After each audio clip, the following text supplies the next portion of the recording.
Welcome to the Rim Break Rodeo. We hope this video helps. In this video, I will show how to make Cordyceps extract.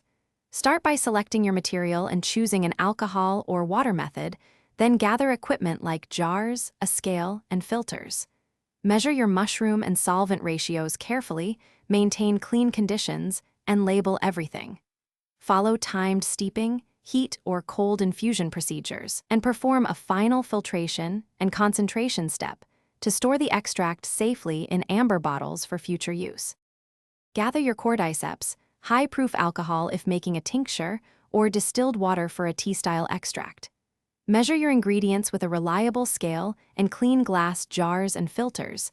Cleanliness prevents contamination and off flavors.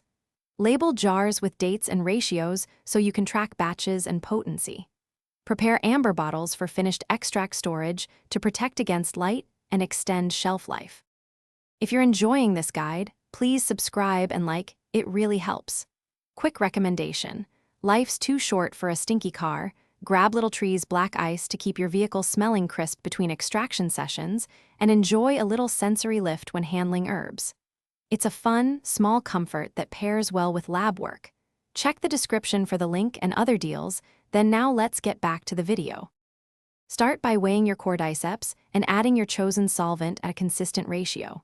For alcohol tinctures, seal and shake daily for several weeks. For water extracts, simmer gently or use a long simmering decoction method to draw out polysaccharides.